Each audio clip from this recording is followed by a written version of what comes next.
Rajasthan breaking news में आपका स्वागत है। खबरों के सबसे विश्वसनीय ठिकाने से मैं रमेश गांधी। जो खबर हमने कही वही सही, सच का आईना दिखाते हैं हम। बिहार के राज्यपाल से साक्षात्कार लेते हुए राजस्थान ब्रेकिंग न्यूज का लाइव ब्रेकिंग न्यूज में आपका स्वागत है। बहुमान और पाक के छक्के छुड़ाए।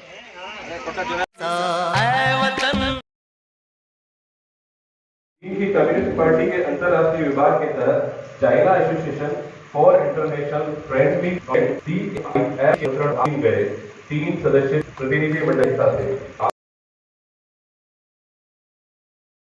यूरोप इस जगह भी ये काफी काम चला। और हमारे यहाँ बात करें इंडियन कॉन्टेक्स्ट में, तो सबसे पहले देखें तो पत्रकारिता ढंग से चली तो हम कई जगह इंस्टांस पा सकते हैं। एक तो सबसे बड़ा उदाहरण ये है, आप अशोक महान थे, उन्होंने धम्म महामात्र नियुक्त किए और फिर धम्म यानी नैतिक उपदेश, और सब जगह धम्म नीति, उनकी जो धम्म नीति थी वो बौद्ध धर्म से अलग थी। सब जगह नैतिक उपदेश दिए कि आपको ये करना चाहिए, अहिंसा पालन करना चाहिए, माता पिता की सेवा करनी चाहिए। सब जगह इंस्क्रिप्शन खुदवाए उन्होंने जगह जगह मैसेज देने के लिए।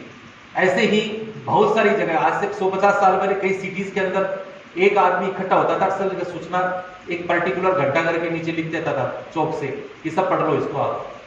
तो ये भी पत्रकारिता थी। अब ये तो टेक्नोलॉजी है, वारफेयर की टेक्नोलॉजी चेंज हो गई, पढ़ने की टेक्नोलॉजी चेंज हो गई। आपके गुरुकुल से आप कहाँ आ गए? तो वैसे ही सिस्टम चेंज हो रहा है। उस चेंज सिस्टम में आज पत्रकारिता के सामने ज्यादा चैलेंजेस हैं, क्योंकि आपकी हर एक्टिविटीज पे, हर सिस्टम पे आप क्या लिखते हो उस पर टीका टिप्पणी करने वाले बहुत सारे लोग हैं। पहले तो गांव में आके किसी ने कह दिया कि ये सिस्टम है या बुनियादी पिटवा दी, उसको सत्य मान लेते थे, लेकिन उसके आप काउंटर बोलते हैं आपके पास कि आप कितना सही बोल रहे हो। तो जर्नलिज्म ऐसे नहीं है। जर्नलिज्म के लिए बहुत नॉलेज चाहिए, आपको वास्ट नॉलेज होना चाहिए, प्रत्येक सेक्टर का होना चाहिए, उसको एनालिसिस करने की क्षमता होनी चाहिए, और फिर उसको प्रेजेंटेशन किस तरीके से किया जाए ये एबिलिटी होनी चाहिए। दुनिया भर की मास मीडिया और इसके लिए कॉलेज और यूनिवर्सिटीज खुल गई हैं। जो पत्रकारिता पहले थी उसमें काफी चेंज आ गया है। डेमोक्रेटिक सेटअप में पत्रकारिता की और भी ज्यादा महत्वपूर्ण भूमिका है, क्योंकि इसको चौथा स्तंभ कहते हैं। चौथा स्तंभ ऐसे ही नहीं कहते कि आपको कुछ करने के लिए कहते हैं, ये इसलिए कहते हैं कि आपने अपनी उपादेयता सिद्ध की है कि हम जनमत बनाते हैं। विधायिका, कार्यपालिका और न्यायपालिका जो काम करती हैं उसकी आंख, कान और नाक सब पे नजर रखते हैं और सही चीज लोगों के सामने लाते हैं कि क्या हो रहा है इस सेटअप के अंदर, क्या हो रहा है। और इवन एटोक्रेसी है या किंगशिप है तो भी आप अपनी बात ढंग से कह पाते हैं, और कह नहीं पाते आप पे कुछ कंट्रोल करते हैं। जैसे कई कम्युनिस्ट कंट्रीज में सेंसरशिप होती है तो भी ये सिद्ध होता है कि आपकी कलम में ताकत होती है, तभी सेंसरशिप जैसे इश्यूज सामने आते हैं। आप अब प्रश्न ये उठता है कि किस तरह की पत्रकारिता हो। अलग अलग है, खोजी पत्रकारिता और अलग अलग टाइप के आपके नए नए इवेंट्स चले हैं।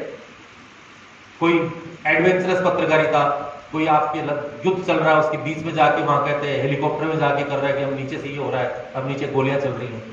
तो आप देखें कि मतलब किस लेवल तक हम पहुंच गए। आप वेस्टर्न कंट्रीज की बात करें तो बहुत सारे लोग तो हेलीकॉप्टर से ही घूमते रहते हैं, और नए चेंजेस भी आए हैं।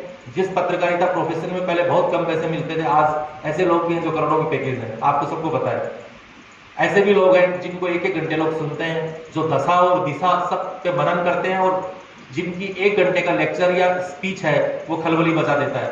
तो ये सब क्या है? ये सब इसलिए है कि हम पत्रकारों को, इलेक्ट्रॉनिक और प्रिंट मीडिया के महत्व को नकार नहीं सकते, लेकिन चैलेंजेस भी अलग अलग टाइप के हैं। आपके इतने सारे नेटवर्क आ गए, व्हाट्सएप चैनल्स आ गए, आपके दुनिया भर के टीवी चैनल्स आ गए। इसके अलावा ये चैलेंजेस भी हैं, कई प्रिंट मीडिया के सामने भी ये चैलेंजेस आ गए कि अब कैसे करें, अब इस पूरे सिस्टम के अंदर कैसे आए। तो कई लोगों ने अपने अपने चैनल्स भी बनाए हैं, एडवर्टाइजमेंट्स पे फोकस है, बहुत सारी चीजें हैं। सामाजिक सरोकारों में भी घुसे हैं ताकि लोगों से अटैच हों, कि किस तरह से लोगों को बांधे रखें अपने सिस्टम से। आप जो कुछ भी प्रोफेशनली कर रहे हो उससे लोगों को कैसे जोड़ा जाए। इसलिए आप देखेंगे कई बार आपके जो बिल्डिंग लाइन है उनके साथ भी मिलकर सरोकार करके और लोगों को अच्छी चीजें परोसने की कोशिश करते हैं कि आप आइए, भास्कर या राजस्थान पत्रिका या जो भी कोई भी कि हम ये कर रहे हैं। इसके अलावा आप कई बार जल जीवन इसके लिए भी काम करते हो, जल जीवन मिशन के लिए भी कि पानी बचाओ। इसके अलावा कई बार एजुकेशन में भी काम करते हो, मेडिसिन में भी काम करते हो, मेडिकल में भी काम करते हो। इसके अलावा बहुत सारे जो अनटच विषय हैं जिनमें जो बेसिकली कॉर्पोरेट सेक्टर के काम है और सरकार अपेक्षा करती है कि CSR में कॉर्पोरेट सेक्टर ये काम करे, वो काम भी आप लोग जो इस तरह के घराने हैं जो बड़े बड़े ही करने लगे हैं, क्योंकि अल्टीमेटली आप लोगों ने भी ये समझ लिया कि पत्रकारिता के साथ साथ हमारी सोशल रिस्पॉन्सिबिलिटी भी है। इसीलिए आप देखो कई आपके एडिटोरियल्स आते हैं, उसके साथ साथ आपकी जन समस्याओं को भी आप टाइम टाइम उभारते हैं, जन समस्याएं भी आप लेते हो, ध्यान में भी लाते हो। इवन जो कई अच्छे पत्रकार और अच्छे काम करने वाले लोग हैं वो तो PIL के माध्यम से ऐसे डिसाइड भी करवाए हैं कैसे, जिसमें बहुत सारे लोगों को बेनिफिट हुआ है और काफी जो पॉलिसीज है उन पर इफेक्ट डाला है डायरेक्टली और इनडायरेक्टली। तो मेरा ये मानना है कि आज जिन लोगों को सम्मानित किया जा रहा है वो अपने क्षेत्र में उनका निश्चित रूप से अलग ही काम रहा होगा और अलग काम रहा है, इसीलिए उनको यहाँ सम्मानित किया जा रहा है।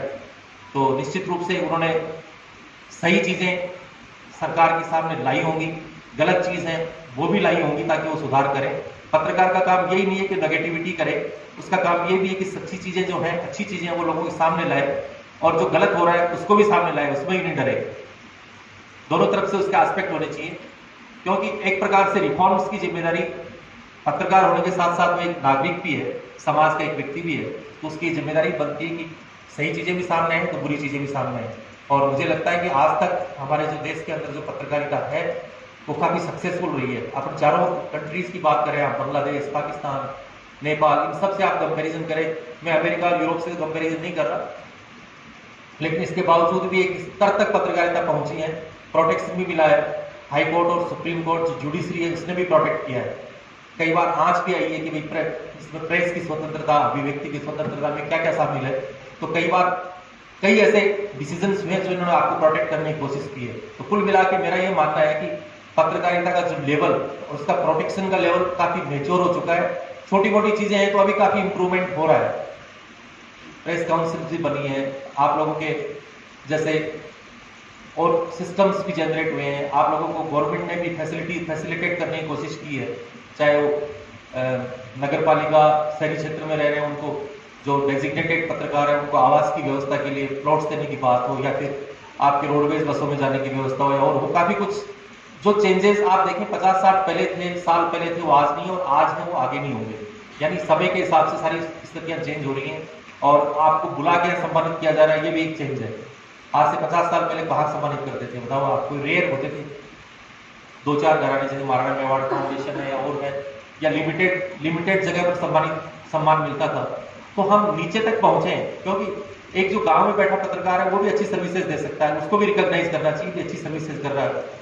तो ये रिकॉग्निशन तब भी संभव है जब नीचे के लेवल पे जो ऑर्गेनाइजेशंस हैं और NGOs हैं और ये जो हमारे और दूसरे ऑर्गेनाइजेशन सामने आए और उनको रिकॉग्नाइज करें और हमारी जो वैल्यूज हैं, हमारे सिस्टम की जो वैल्यूज हैं उनको बढ़ाने में आपका सहयोग करें। मुझे यहाँ बुलाया और आप हैदराबाद से बता रहे हैं, आपके मार्गदर्शन के लिए इसके लिए बहुत बहुत धन्यवाद। और आज जिनको भी पुरस्कार मिलेगा उन ऋषि के सम्मान में जिनकी जयंती मना रहे हैं तो उनको भी बहुत बहुत बधाई। और मुझे विश्वास है कि आने वाले टाइम में जो निर्वहन करते थे जिससे कि सही स्थिति लोगों के सामने आ सके।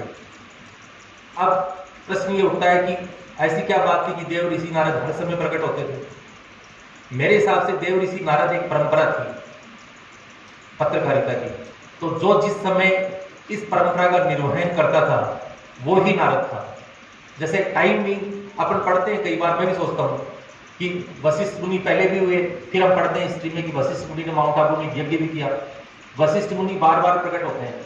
ये वैसे ही जैसे शंकराचार्य एक पीठ बन गई, तो अब जो भी है वो शंकराचार्य है, 100 साल बाद में आएगा वो भी शंकराचार्य होगा, उस पीठ को जो गवर्न करेगा। तो ये हमारी जो पब्लिक रिलेशंस की जो आज सिस्टम कहते हैं उसकी एक परंपरा थी जिसका नारद देव ऋषि नारद ने स्टार्ट किया, लेकिन वो परंपरा कंटिन्यू उन्हीं के नाम से चलती हुई। तो आप भी कहीं ना कहीं उस परंपरा का निर्वहन कर रहे हैं। अब प्रश्न ये है कि चैलेंजेस, पत्रकारिता आज का सब्जेक्ट तो नहीं है, बहुत पुराना है, अलग अलग तरीके से है। रोम में पहले अलग तरीके से सिस्टम चला है, कहीं लिखने के रूप में चला कि कोई आदमी लिख देता था, पहले इस तरह के थे, मैसेंजर होते थे जो सूचना लेके पहुंचते थे और सब जगह करते थे। आपने सुना होगा पुराने जमाने के अंदर कोई राजा को कोई मैसेज देना होता था या कम्युनिकेट करना होता था तो एक हरकारा सिस्टम होता था, तो सब जगह मैसेज करते थे कि मुनादी पिटवा दो, तो गांव में मैसेज सब जगह करते थे कि सुनो सुनो सुनो सुनो ये होने जा रहा है। लेकिन ये लिमिटेड और इसी नारद जयंती के इस अवसर पे और पत्रकार सम्मान समारोह जो आयोजित किया गया है उसमें उपस्थित हमारे बीच में श्री सुनील जी, हमारे बीच उपस्थित श्री सुबोध कुमार जी, महेश जी गुप्ता और देवेंद्र कुमार जी मालव, नितिन अग्रवाल जी गुप्ता जी, सभी यहाँ ऐसा आज के कार्यक्रम से उपलब्धि मिलेगी ऐसी मेरा मानना है। देवर्षि नारद जयंती के उपलक्ष्य में पिछले 20 वर्षों से विश्व संवाद केंद्र चित्तौड़ पत्रकार सम्मान का कार्यक्रम करता आ रहा है। क्योंकि हमारा प्रांतीय केंद्र उदयपुर में है तो प्रारंभ के वर्षों में हमारा ये नियमित रूप से पत्रकार महोदय हो जिन्होंने ये पारितोषित किया और आगे भी इनसे प्रेरणा लेते हुए जिस प्रोफेशन में हम आए हैं वाकई को सम्मानित प्रोफेशन है, इसको बहुत अधिक ध्यान देने योग्य है। कोई भी चीज किसी भी तरह से समाज में गलत जाने पर उसका दुष्प्रभाव आता है। आप लोग चौथे स्तंभ हैं और आपकी जिम्मेदारी ज्यादा है। जय हिंद। उनको अभी इसी माह में देवर्षि नारद जयंती हुई 13 तारीख को, तो उसके निमित्त आप सभी को बहुत शुभकामना, बहुत सारी बधाई। मंच पर उपस्थित यहाँ के संभागीय आयुक्त राजेंद्र जी, श्रीमान महेश गुप्ता जी, सुबोध कुमार जी और विश्व संवाद केंद्र से जुड़े सभी लोग, उपस्थित सभी पत्रकार बंधु भगिनी और सभी उपस्थित नागरिकजन, सभी को नमस्कार।